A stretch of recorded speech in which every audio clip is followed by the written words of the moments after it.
Good morning, distinguished guests who have joined us online, ladies and gentlemen. In the series of Thursday lecture by CENJOWS, we normally touch upon the things which are impacting the national security as well as in general who we are impacting the general security environment in India. So today we are fortunate to have with us Lt Col Santosh Khadsare, who will give us a very enlightening talk upon emerging paradigms in digital politics, the Indian landscape.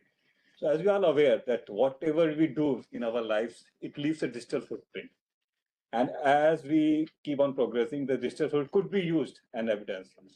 So for digital forensic is no more a supplementary paradigm. It has become a very definite and kind of evidence-based, which could be used for crime detection, or it could be used for the espionage and other things.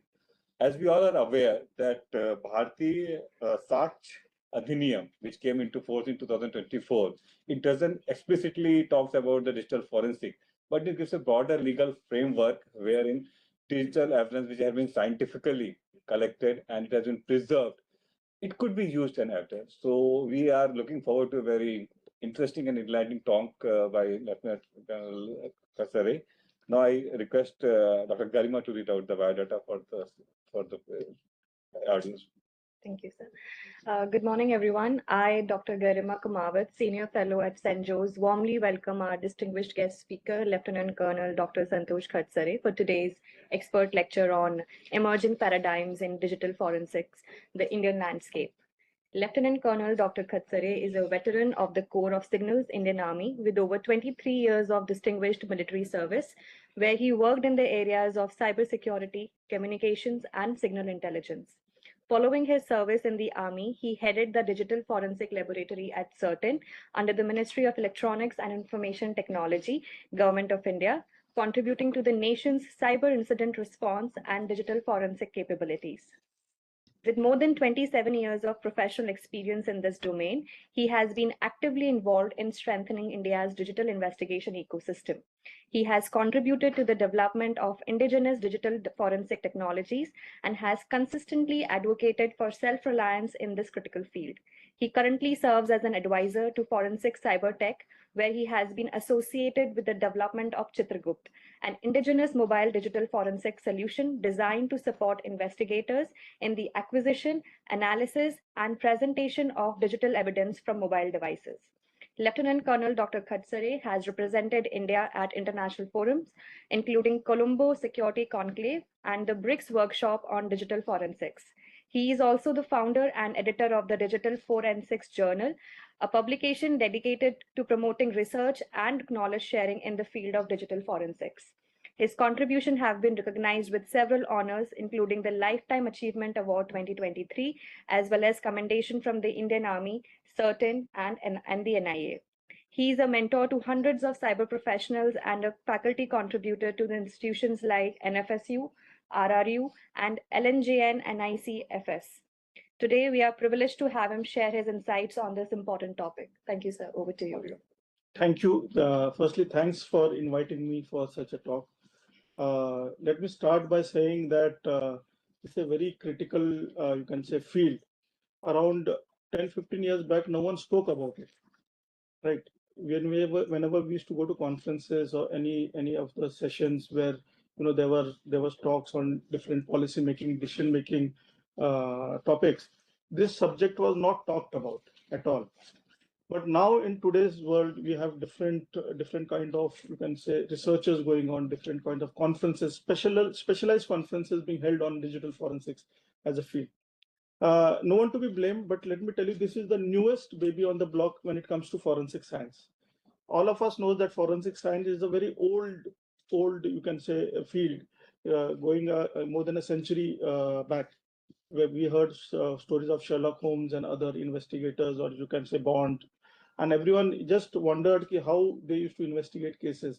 And in today's world, since the crimes have moved to the digital domain, so even the, you can say, so-called Sherlock Holmes and Bonds also have to move to the digital domain.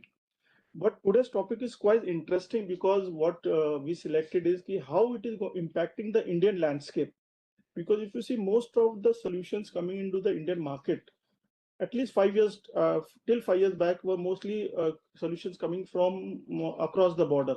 They were coming from Europe, from Israel, from US, and there were very less indigenous solutions which were made in this particular field due to many reasons, because there was a lot of research required into it. There was a lot of, you can say, commercials involved in it. So that is the, you can say, the foundation which I'm going to discuss with you, interact with you, and tell you other things. And just to add here, so I've already been introduced.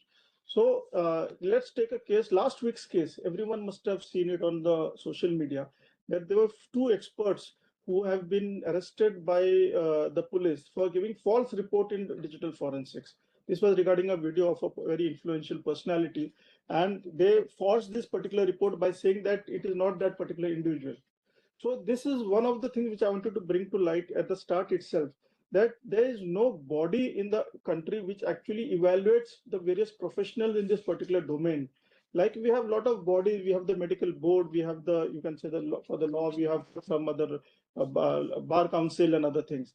So this is one of the topics which we are also raising at the national level, that there should be some bodies which should also be available to validate the credentials of the people who are entering this niche field, because this is a field which is actually guiding the investigators and the judiciaries to actually hold someone a victim or a culprit or responsible for a particular crime happening in the domain. So this was my initial first slide which I wanted to actually tell you. Now coming on to the cyber scene, most of you are already working in cyber scene, or already, you can say, acquainted to that, because you are using your digital assets on a daily basis. The people in your house or your children, father, mother, brother, sister, everyone is using a asset which is actually leaving a digital footprint. Let me tell you, when I started, or when we people of my age started forensics in early 2000, that time whenever there used to be a crime, firstly, as I said, this is a newest baby on the block, only 30-35 years old, when actually internet started proliferating into the society as such. And especially in India, it again came 5-10 years later after that. So the crimes initially were digital crimes initially, which were there were related to kidnappings or something happening, and only where phones, those time old phones were used for tracking or CDR analysis. So that was the only thing. But if you see today's crime scene, and if you open a newspaper as on today, any Times or any other newspaper, national newspaper, the second page is full of cyber crimes, either deepfake, someone has been using deepfakes to, you know, do something, or someone is being using, you can say, some other crime like cyber stalking or some UPI frauds. So you will find different kinds of frauds happening.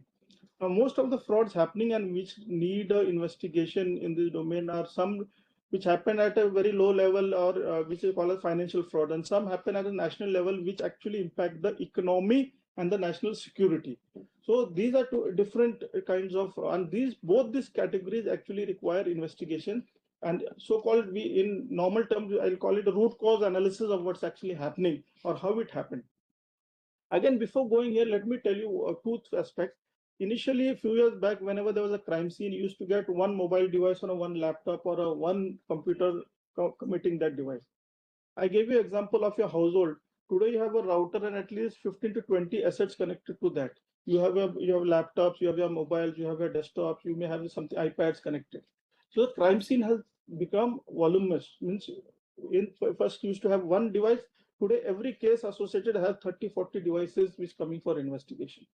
So that is the difference also which is impacting. This is in addition to the technological changes which are happening, where you are getting technologies like 6G coming into, technologies like, you know, different kind of things which we are using in day-to-day life.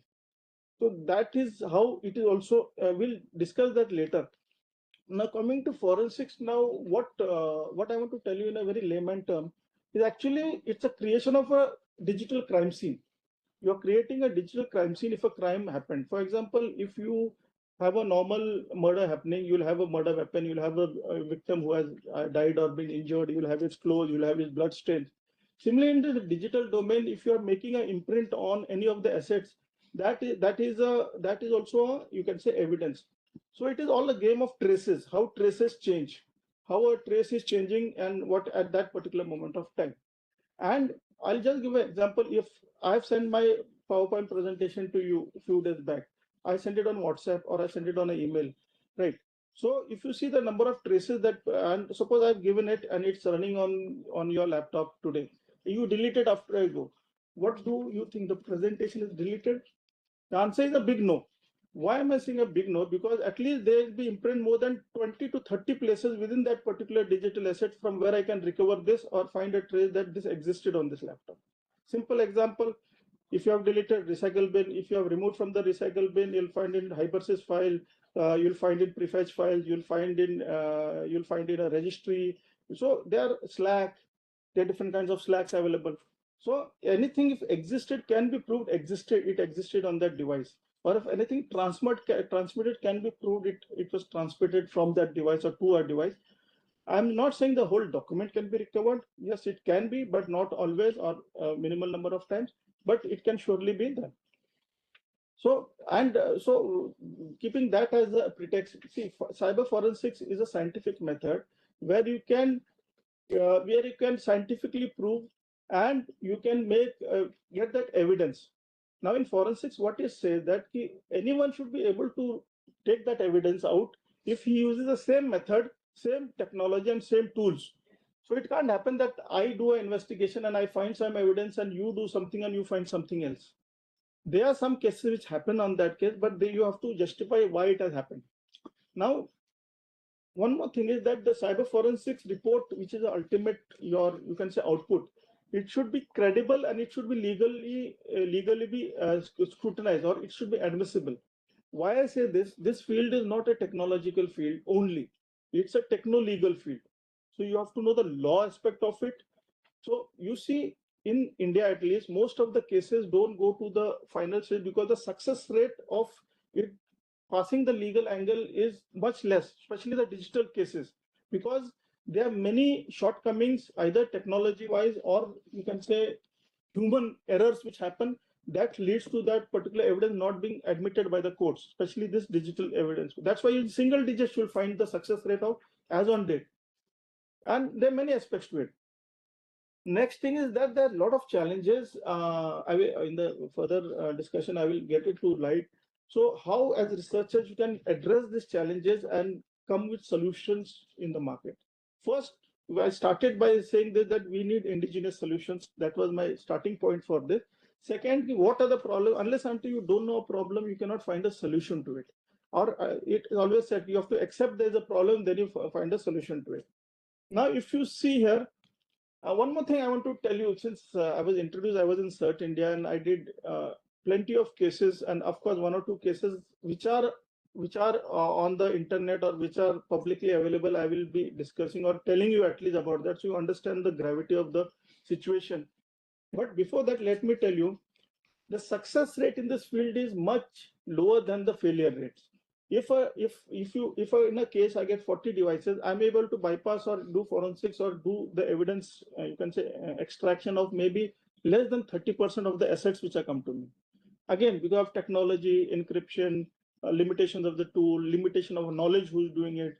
So the success rate is very less. How we can improve that success rate, that also becomes a problem statement for us in today's world. Let me say the basic thing, like even training also becomes a part of a solution for this particular problem. Then integrity of the evidence. Everything in this field is about integrity. Once the integrity is tampered in any way it is, the case stands zero legal standing. So everyone should understand how integrity is maintained. And of course, once you speak of integrity, every engineer who is here means around, he'll say integrity, I will do hashing.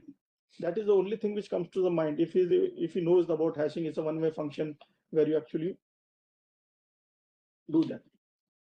And second thing is, one more thing is like the problem, again, one more problem here, what I see is, does everything require forensic investigation or digital forensics to carry out? Every police raid comes, they seize everything and get, and out of that, hardly one or two is of a critical value or the value of that particular case. So again, the solution is not a technical solution alone. There's a solution is, so here comes the policy. Okay, what should be done? There are no policies as such in this particular field. Although there are directions from certain, there are some procedures from MITI for notification of laboratories, but that doesn't drill down to other smaller aspects I'll give one more aspect to it. Now, then, Sir just mentioned about BSA coming into into play. It also says that if a crime scene is there and if there's going to be a punishment of more than 7 years, you have to have a forensic expert for collection of evidence. Now, I asked a simple question: how does a person prima facie know he's going to this crime is a 7 years crime or 1 day less than that crime or something like that? So although it's a good measure, but we have to again put some things in place which actually describe, because you don't have so many experts in the country. So many private labs are opening up, cyber cells are opening up, but there are no experts which can go. Now, many students, professionals, academicians, I'm on a lot of board of studies also, they tell me, kids, we have so many forensic experts who are forensic graduates coming, but they're not employable. The skills required are not there. So again, the skill part also becomes a problem statement for us. Okay, if someone has done masters in forensic science, whether it's employable in digital forensics or not. So that also comes into play. And then see, then there are many other things which again, let's go one by one once we see that. Let's start with a case study. This is a case study which has actually happened, or which my team has done it. So no, not this one, the next one. This is one very prominent case study. It's of a ransomware attack, which is a very nominal thing. Or most of the corporates and the government sectors are you can say it's one of the topmost attack vectors at present in the cyber realm as such. So this is a 3-4 years old company, this attack, in which a Colonial Pipeline, it's a, you can say, a FOL company of US, which was attacked, and it was on 7th May, around 4 years back. And it actually disturbed the whole ecosystem of FOL, which was distributed along the around, say, 8,000 kilometers. And in that, what happened? Of course, there was a ransom which was asked, which was paid in cryptocurrency. So crypto investigations comes into play. So again, the forensics realm is, with every new thing coming into play, there's a crime happening and there's an investigation required. Now, if I for last 27 years, I'm doing forensics. But if you ask me, okay, there's a OT attack has happened, and can I do that? No, I can't, because when I did my particular expertise, there were computers, there was network, there were mobiles, to some extent there was cloud came in. But now again, with the new technology, you have OT, SCADA, automotive, you name a thing, and the field gets enlarged.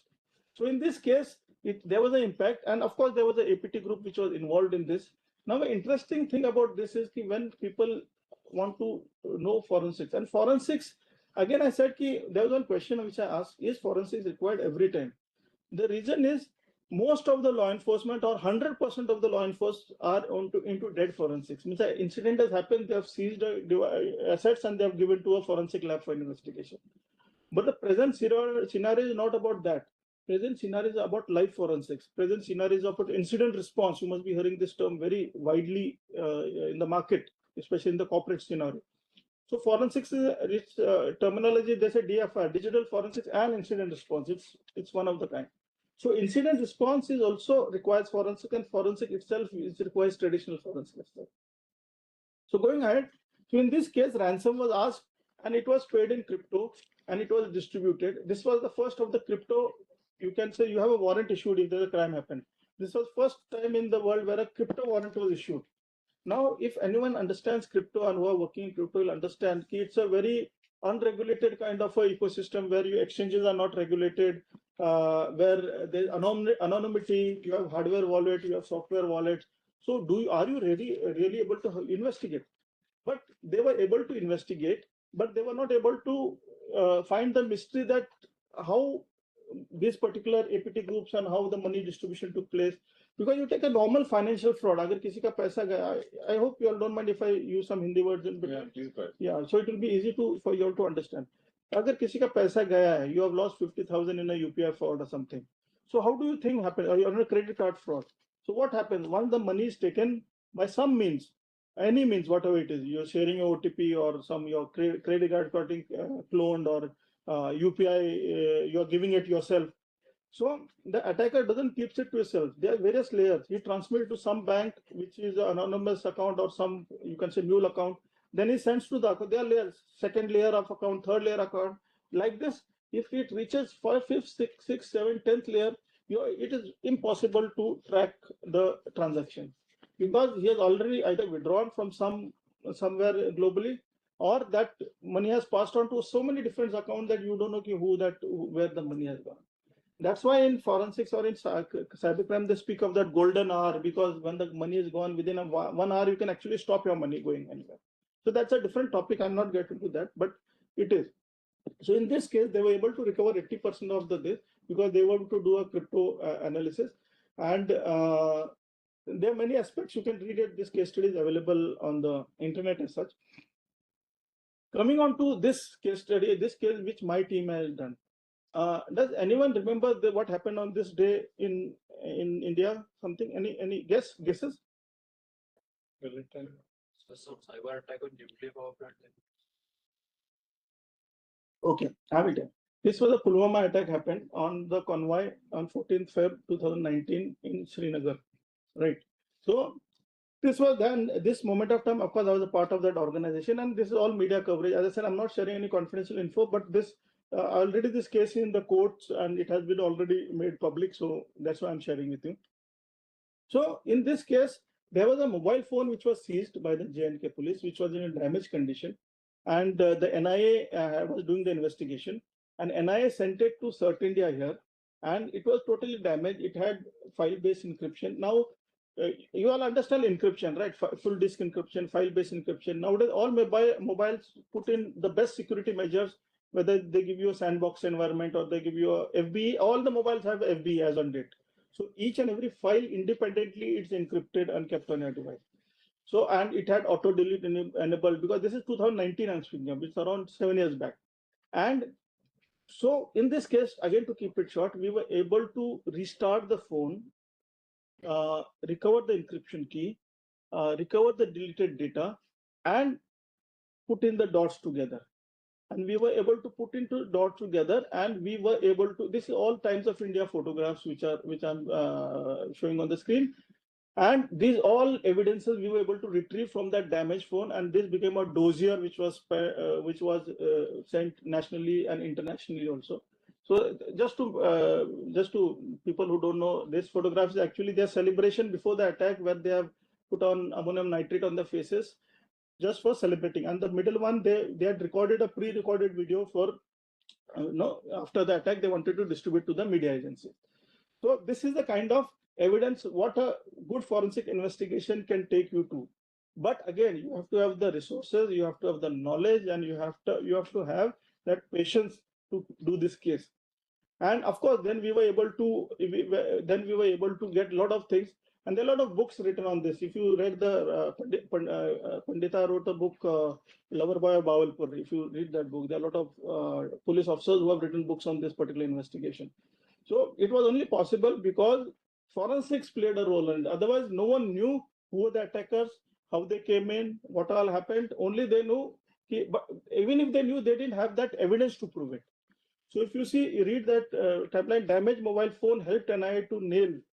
If you read that, how a phone helped in cracking the devices. So it all happened because proper investigation, analysis of that evidence was done. This is a huge, and we submitted a 14,000 page report in this particular case. So this is one of the, you can say one of the, like this, we have done thousands of cases while within the defense forces and while with the ministry also. So this is the importance of this field, right? Everyone wants to enter cybersecurity, but they don't know within cybersecurity, this is also one field which actually gives you, I'll call it more job satisfaction. Can you see, read it? I think it's more colorful. So I'll not do this case study, I'll come later to that. So as I mentioned, the scientifically proved method there, and for recreation of the crime scene, and anyone should be able to recreate it if you use the same method. This is what forensics in layman terms, to get a legally tenable evidence to the court of law. Because the ultimate, the court has to decide whether that is acceptable or not. When you come to forensics as such, there are different, you can say, stages within that. So, now if you go on a crime scene, whether it's a police or any other agency or any other individual, so if it's a private investigator, they can't identify where is my evidence. In today's world, all evidence is in the cloud. In today's world, there are a lot of IoT devices, your fridges, your CCTVs, everything in the cloud. Few evidences you are floating in the network. You have to have network forensics also. If there's a DDoS attack happening, your evidence is in the network. You need network traffic analysis, detailed of that, right? And if even if I seize a mobile phone today, right, I may get nothing because everything must be in the cloud. So how do I get that? So again, here the policies, SOPs are required. So what we used to do when we used to do, used to do the very layman type of activity that we used to video record it, keep the accused in front of it, get a board signed, yeah, in your presence, no tampering has happened, but we are getting it from the cloud. I remember a very interesting case study in which a person had wiped his mobile phone and given to us. And when we, and of course, there was nothing in it because it was properly wiped in a mill grade standard. So once he came and we said we have nothing. So the police just asked him to please switch on your phone, although there is nothing. He switched it on and all the data from the cloud got synced back to his device. So that became the evidence. So although it doesn't happen always, but this is just one case. I'm saying how the evidence is everywhere. Preservation becomes a very important. Now because of technology, how many of you have used desktops at your place? You have seen the hard disk. You have hard disk have platters. You have the storage mechanism there is on the platter where it is stored in the magnetic form or something. But in today's thing, if you are using a laptop here, SSDs are there, solid state devices. The technology is total different new technology in it. The storage is different, the wiping is different, so seizing is different, the forensics becomes different. So you should know how you can preserve the evidence even at the crime scene and even in the laboratory. So again, this is a very big thing. It's not this field requires patience. Without patience, nothing moves. Then the seizures. Seizures require some tool technology because most of the cases, seizures happen, but they are not done properly. Then packaging, transportation, analysis, interpretation, report preparation. Report preparation is the most important part because that is actually presented in the court and every word to word is read technically also and in layman terms also. So if you are standing in front of the judge and you are not able to actually justify what your report says technically. I remember of a case, of course, where I had to explain, where I prepared a report and given, of course, and the questioning started from how an electron functions. Okay, so you can just imagine, because again, knowledge of the person who's actually reading your report, how you have put across the report, what all solutioning you have used, so that becomes very important. Let's move ahead. So we are answering these questions: what, why, how, who, where, when. Before going here, please understand one thing: forensic analysis is not the full stop to our investigation. It is only a statement of fact. I can tell that this particular attack took place from this laptop, but I can't tell that Santosh was using that laptop at that moment of time. So it's only a statement of fact. The analysis, the IO, the other evidences corroborate your digital forensics evidence. So we find out the root cause analysis, and it's very fragile, volatile. Someone can remotely wipe it. Someone can, if it's not, it can get damaged. So, so all these problem statements are there, which requires solutioning. I just mentioned that with every technology, a new forensic branch evolves. So if it's SCADA, whether it is, you can say IoT, GPS, mobiles, so you name a thing and you have a forensic, so drones coming into play. So a lot of drones started coming nowadays for forensics and all. So do you have the solutions for that? How do you analyze that? How do you recreate that? So that becomes a very important aspect within the forensic space. So coming on to we are actually, there's a readiness gap and we are addressing all these factors, the volatility part, because evidence is volatile also. Suppose there's now they have fileless malwares more in mostly attacks take with fileless malware. Malwares don't get installed or stay on your storage media. They run from the memory. But if the system is off, memory goes off, so you lose the traces. In forensics, memory is a gold mine. That's why memory forensics plays a very important role, most important role, I'll put it, when it comes to evidences. So it's a gold mine. You get crypto wallet keys, you get passwords, you get malwares which are running from the memory itself. Now, when we see that different types of memories, people say that, okay, sir, RAM is gone, but my memory is gone, so I've lost evidence. Do you know if you are running a Linux system, you have an extended memory called a swap? Do you know that if you're running a laptop, everything from RAM is pushed into hypersys files? because when it's go to into hibernation mode. So forensics is all about, yes, it's investigative, as I said, maybe something like it's very interesting, but you should know where your evidence is lying. That's more important. And do you have that wherewithal to remove the evidence? There are many cases where if disks were damaged, we have to do chip off, where you have to remove it from the test ports of that chip. Data can be removed and it can be recreated. So whenever there is a solution which comes to the market, they say no, never tell the solution. Reason is that someone finds again some they patches that solution. So now JTAG was a concept, or is a concept, where you can remove data from the you can say test ports or test pins. But now the manufacturers stop access to the test pins by disconnecting it after the production has taken place. So that particular thing has gone. So it's like that, you give a solution to the market and you lose that particular way of doing analysis to that. This is the most important slide for you all. Now, why I'm saying is the most important slide, and this is the oldest slide of forensics. Now, as a researcher or as a problem statement, you need a problem statement to find out what do I do? I said you should know. So I just mentioned I bought my first computer in 1993, which had a memory of 120 MB, which was again imported as second-hand from US, right? 120 MB of memory, hard disk I'm speaking. And today you can find pen drives or even normal things where terabytes of data, 4 TB, 10 TB pen drive also you can find. So you see the technological change, right? So that is called as problem of capacity. This capacity of the devices increases. Like I said, it moved from hard disk to SSD. You may find some new technology coming in. It's becoming compact. Every SSD, if it's a 1 TB SSD, you get 1.2.7 TB SSD with that. I'll come to that later. It's a very interesting topic. And that is problem of capacity. Capacity is increasing. And one is problem of plenty. I just mentioned that a few years back you had one laptop, now you have 40 in a case. So that's problem of plenty.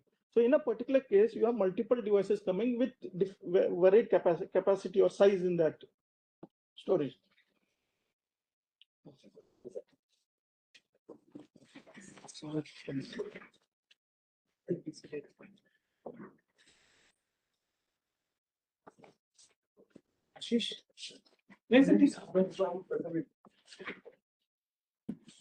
So from the research point of view, if you see, this problem of plenty and problem of capacity is leading to the actual problem in this forensics field. That because it is impacting the processing and the reviewing capability of an analyst or a solution. So if you see most of the solutions coming into the market, they're trying to address this particular kind of problem of plenty of, if you see, you said AI, someone said parallel distribution or parallel processing or parallel wiping or parallel analysis. So they are trying to address the problem of plenty.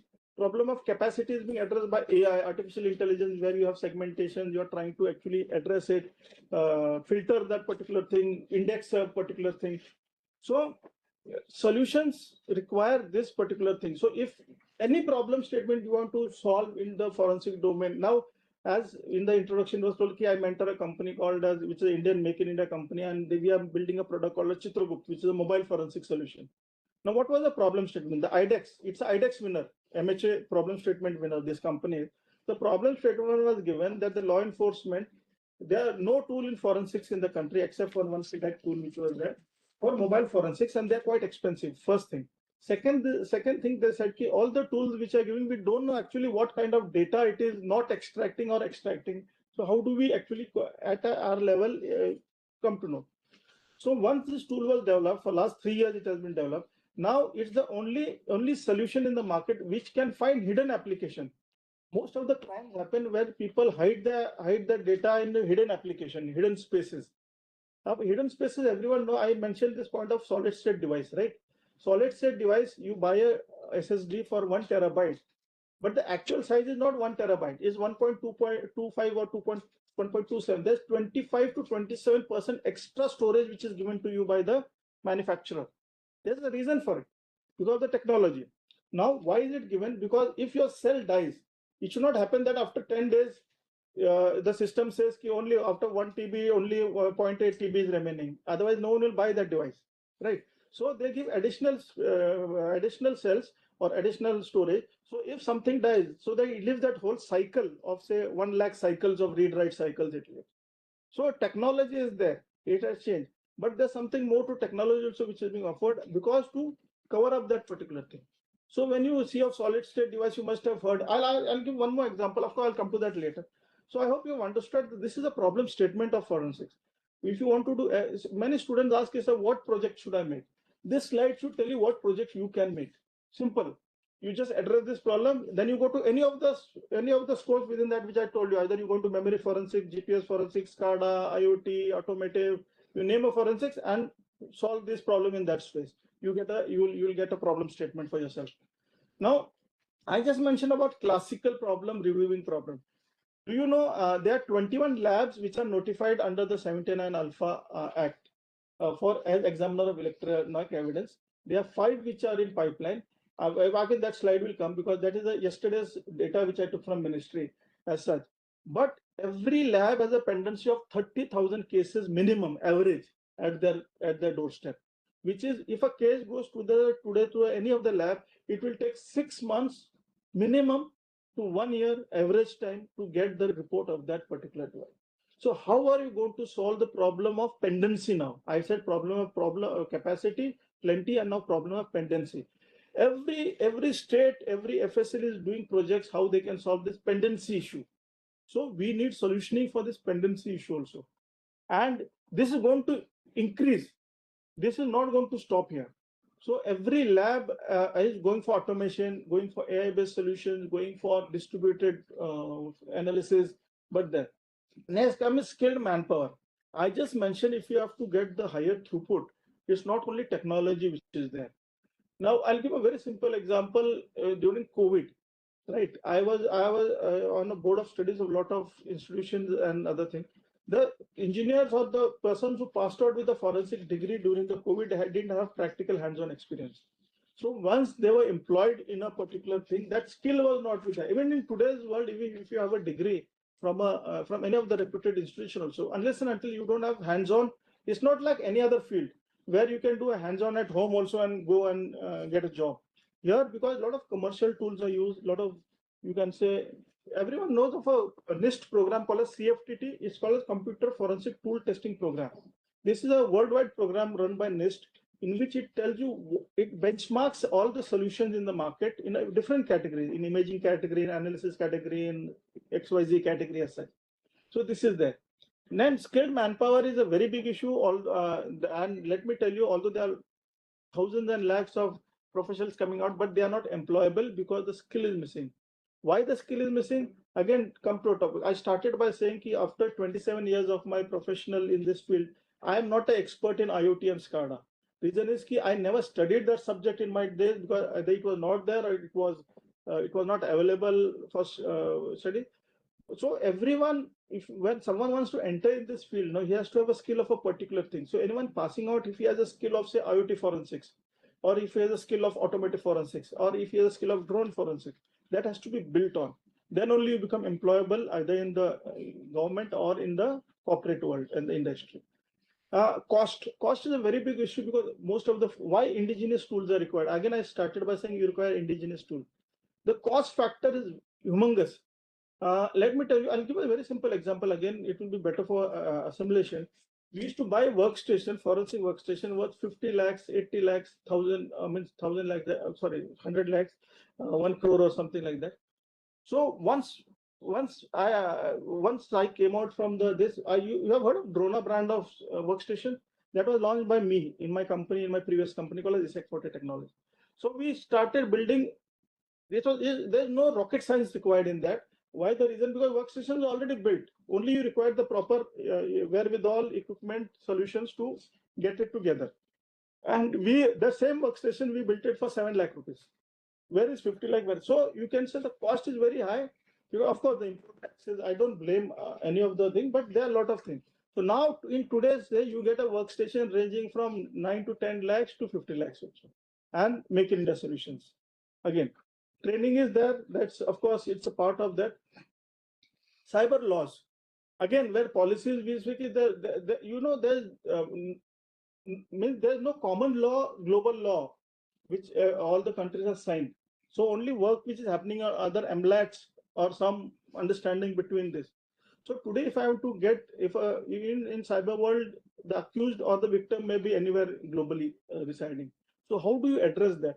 Yes, now India has DPDP, you have GDPR. So they are in cybersecurity space. Yes, they are trying to implement something. Of course, it will be implemented by June, July 2027, when DPDP will full fledged come into force. That was one thing. So there's a legal jurisdiction. There's an issue. There are laws coming on. There are some policy. You can say like BSS come up, and technologies. I mentioned about SSD. I will tell you about that. We have drones, IOD, SCADA. Not only of these technology, even the communication technologies are going to impact this. If I have a 6G working or a 7G coming in, then again quantum coming in.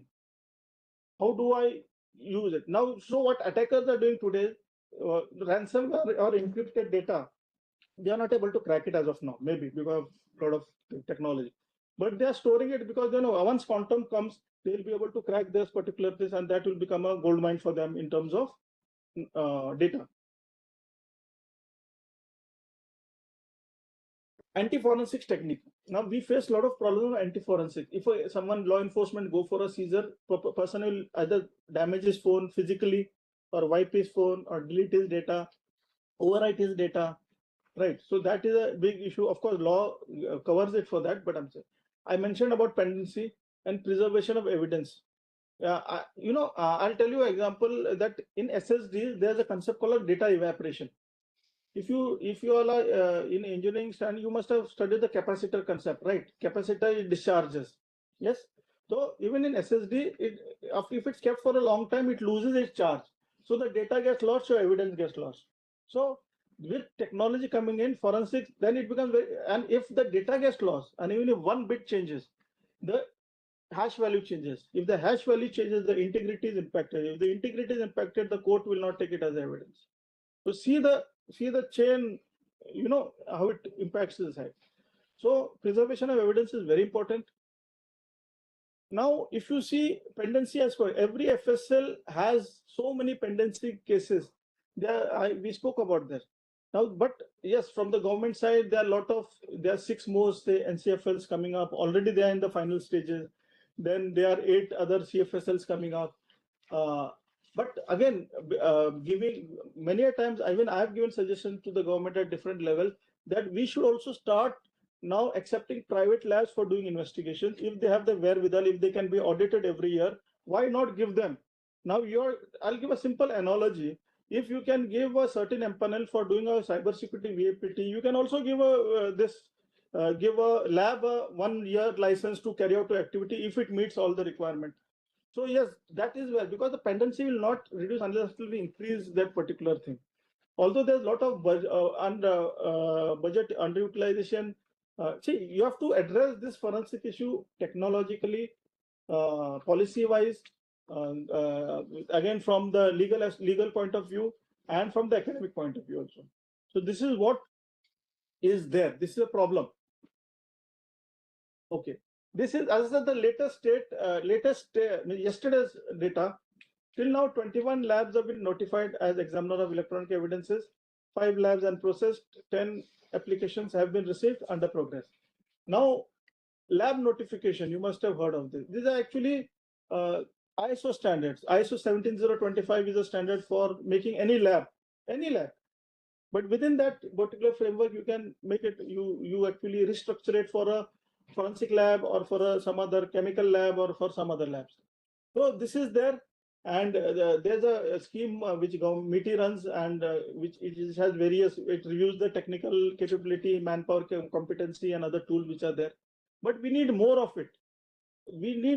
This is not sufficient for a country like India, because there are lakhs of cases which are pending in the courts, in the laboratories. So this is one problem statement, how you can address the pendency issue. Technically, policy-wise, how you can address this issue, how the data from I go to every laboratory and I ask them, there's an issue, how they can. And one more issue is about, you can say, I'll put it in a way, one more issue is how authenticity of the evidence.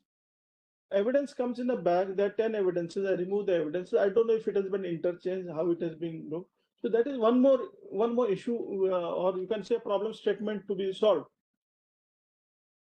Now, I mentioned about anti-forensic, I mentioned about encryption, steganography, wiping, obfuscation, overwriting data, degaussing. So people often ask if a data is wiped, can it be recovered? It's a very good question. Most of the time, the answer is no. Sometimes the answer is yes. If it's one-time wipe, data recovery is possible. If it's a mill-grade wipe, maybe it's not possible. If it's overwritten, again not possible. But still, can you find that particular evidence? Again, there I said a small yes, because that's evidence while it was existing on that device, it may be pushed to the slack, it may push to the temporary memory, it may push to the registry or somewhere. So you can find traces of it, right? So again, it's a problem also. It's a big problem, and the solution is there, but it may not lead you to your final analysis. I just mentioned about the solid state devices. Can someone point me the biggest or one most important change in these two things? Anyone? Just a wild guess. What is so big a change in this technology? Let me tell you, today all the servers run in hybrid mode. Half of them is in HDD and half is in SSD. So I'll come to that later. But इसमें आपको क्या लग रहा है, ऐसे क्या ऐसा change है?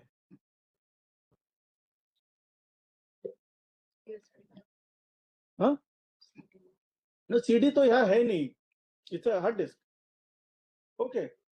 Most of the people say ये rotating part है, ये static है. Forget that. The biggest thing is the controller is here. Till now, all of us were taught that there's only one CPU which controls the whole computer. And if that gets this, everything is over. But in SSDs, you have two power centers. One is the CPU and one is your SSD controller. Once a delete command is, the CPU sends a command. It is sent to this controller on the SSD, which in SSD terms is called as trim command. And once it goes to as a trim command, no one can stop that deletion because you don't have access to the controller of the SSD. So the technology has changed. So if you see, you have two power centers.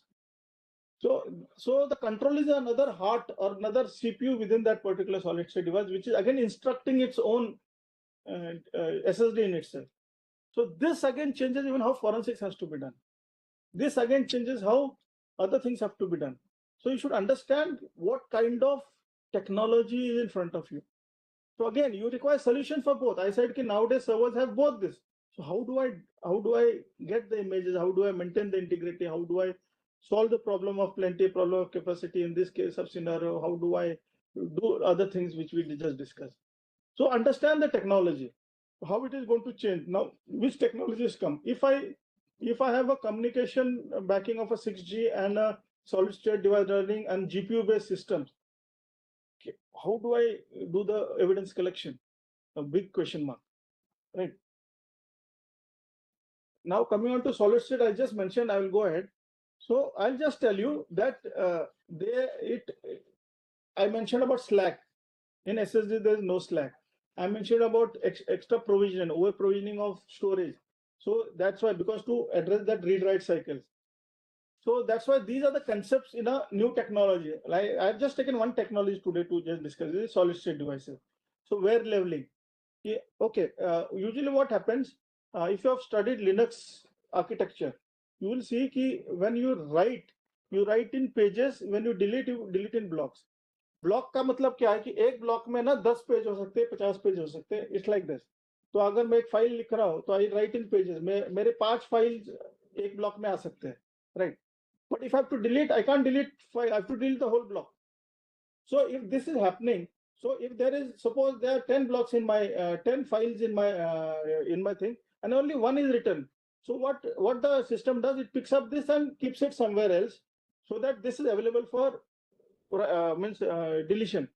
But in that case, if you see at both places, this data is there unless it is deleted. So that is called as wear leveling and write amplification. So दो जगह पे मेरा evidence है इस technology में. So if anyone is interested, if you study this technology, overprovision, I told you, garbage collection, trim, I have just mentioned. So these are the problems we face in forensic. That's why I said the success rate is less than the failure rates.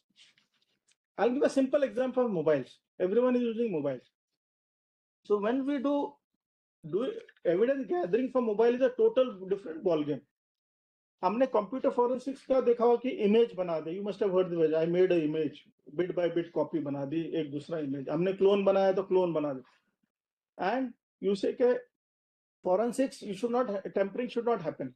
So, but again, in this case, in mobiles, you have to inject the code to extract the data from the mobile.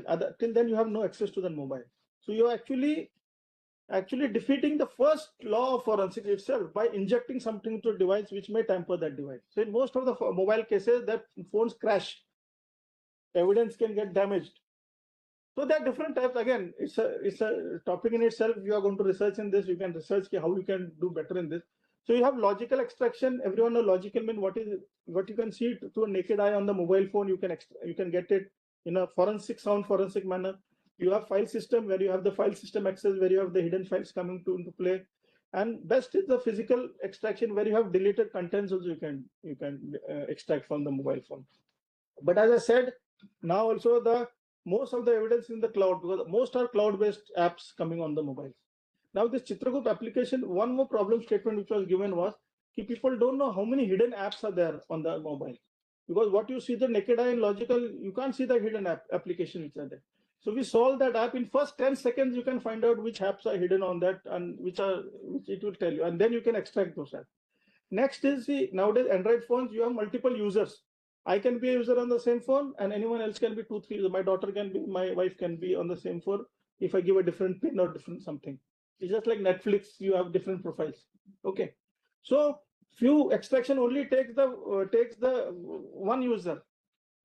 Such tools can now take multiple users even they are hidden. So these are the problem statements, right?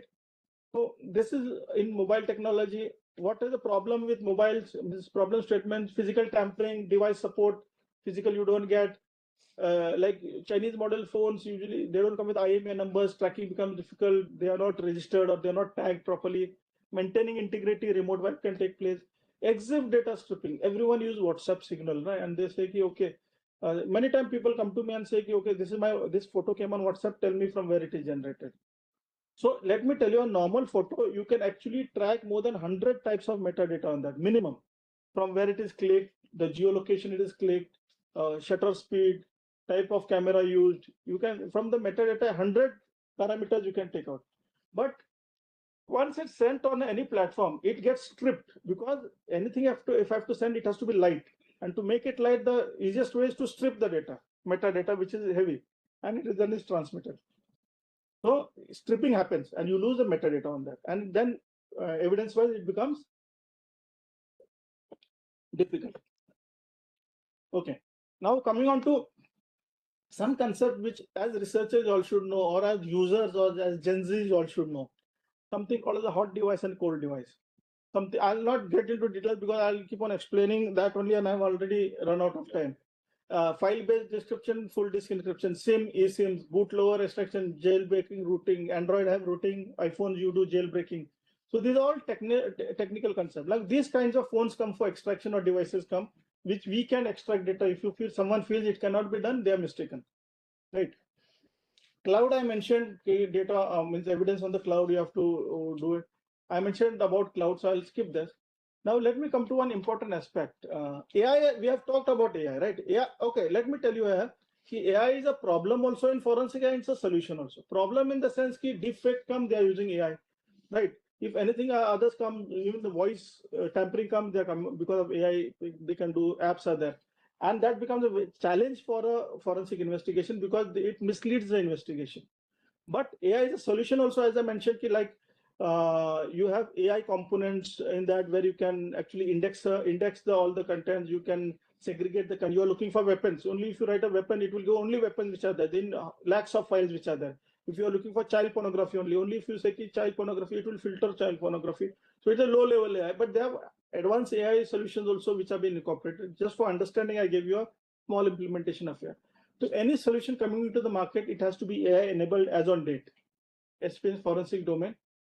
Now let me come to this last, since 5 minutes we'll keep for questioning. I've been raising this issue with a lot of on social media, in government forums, with various organizations. And I started my first slide with this and I'm ending my first slide with this.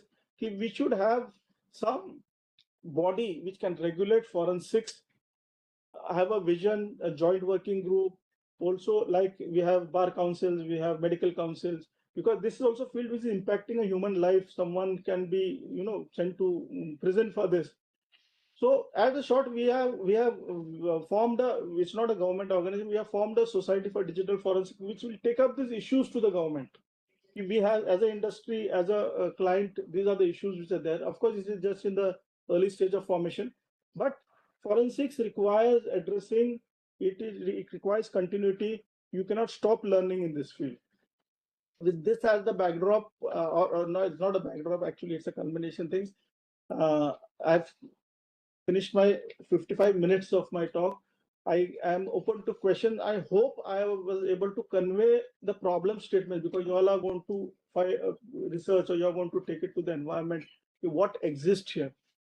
To sum up, indigenous solutions, technology-based solution, policies, and future. That few words I sum up.